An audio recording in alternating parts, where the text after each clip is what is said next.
Calaroga Shark Media.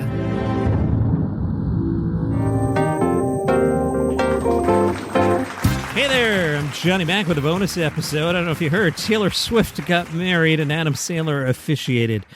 Let me tell you, if you're a longtime listener, you've heard me mention probably every other day that I worked for SiriusXM for 10 years. And during that decade, I spent a lot of time in the celebrity world. And there are just parts of the celebrity world that I can't stand. And this Taylor Swift wedding is just kind of everything all at once.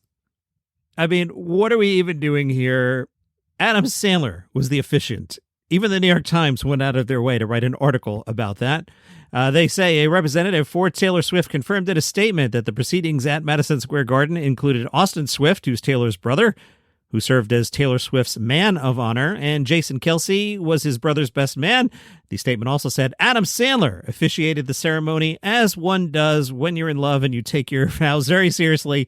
You get Adam Sandler to do the wedding.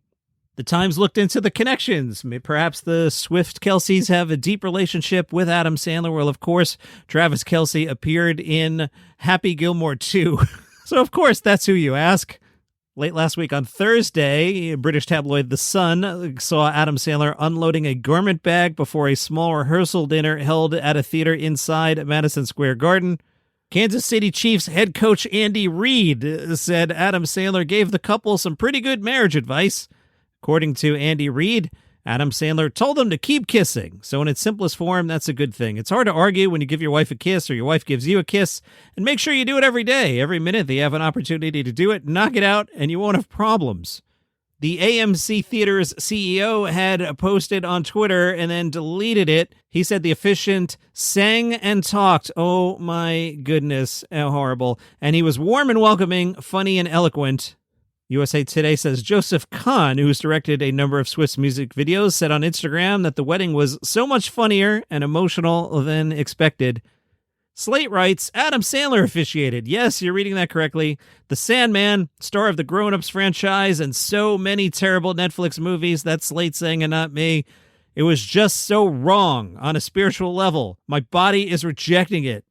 There is nothing against Sandler, whom I love and who I truly believe was robbed of an Oscar nomination for Uncut Gems. Again, I didn't write this, but I agree with this person.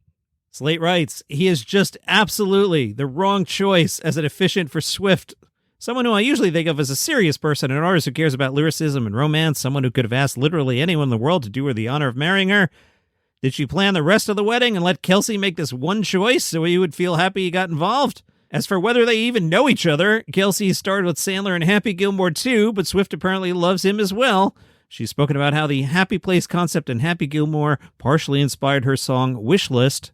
Skipping ahead, has Swift chosen a partner she can be a dumbass with? Everyone deserves to have fun, I guess, but I truly hate this.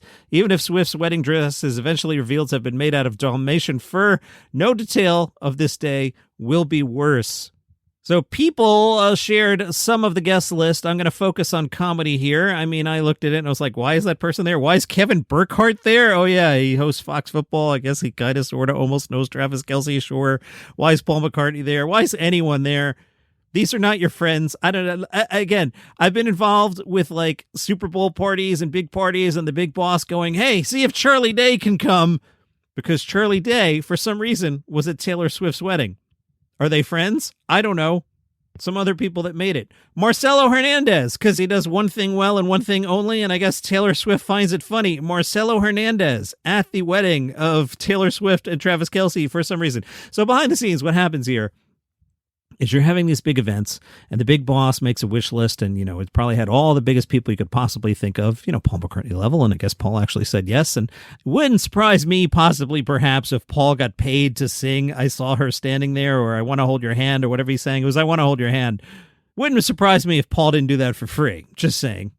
Anyway, so the big boss makes a list, you know, hey, can you get so-and-so and so-and-so and so? And then there's the other list of, hey, so-and-so wants to know if they come. So say it's, I don't know, Charlie Day. And Charlie Day has to wait to find out that, like, Leonardo DiCaprio didn't want to come. And then a spot opens up and you got to fill the room. So there's that whole jockeying going. But I don't believe that any of these people are Taylor Swift's friends. This is Hollywood agents jockeying back and forth with an event planner trying to get us to talk about it. And I'm talking about it. So Marcelo Hernandez was there. Why? I don't know. Conan O'Brien was there. Stephen Colbert was there. Well, he's got free time. Seth Meyers was there instead of working hard on his late night show that has barely more viewers than this podcast has listeners. But Seth Meyers had time to go because Seth seems like the kind of person that hangs out with both Taylor and Travis, doesn't he? Donald Glover was there. The aforementioned Charlie Day did make the list. Chris Rock was there. And Nikki Glaser made the list. She's going to be so happy. This is everything Nikki Glaser has spent the last 4 years trying to do. Nikki Glaser got to go to Taylor Swift's wedding and probably had to sign a non-disclosure agreement and now can't even talk about it. When she does, she'll get in trouble. That's actually Nikki Glaser hell. You got the invite and you can't talk about it. John guesses. I hate everything about it. Like, I'm glad they got married, but I hate the celebrity cynicism of this whole event. Dave Chappelle was on CNN over the weekend for July 4th. He confirmed that Travis Kelce did bring his friends to a Dave Chappelle show for Bachelor weekend in California. Did he interact with Travis Kelce? Dave Chappelle said, well, of course I did. Chappelle then joked, I was shocked. I'd never seen anything like this. A whoreless bachelor party. That got a laugh from the crowd. Dave said, whatever makes you happy, Travis. Was Dave Chappelle invited to the wedding? Dave said, I heard he was getting married at Madison Square Garden. You would think I could have gotten an invite, but I didn't make the 15,000 closest friends. Amen, Dave Chappelle. Just a quick rant episode. If you follow me on social media, I didn't have power for a couple. No, I didn't have power, but I have a generator, so it's fine. But then I didn't have the internet. But now the internet is back. So now I can get back to ranting about whatever I'm ranting about right now. Tomorrow I had actually pre-taped. Tomorrow's actually pretty good, the Tuesday episode. And then Wednesday we'll pick things back up now that I have the internet, can actually prep the show and upload shows and do all the things that I do. But congratulations, Taylor Swift, Travis Kelce. I'm glad Charlie Day was there for you to be part of your big day.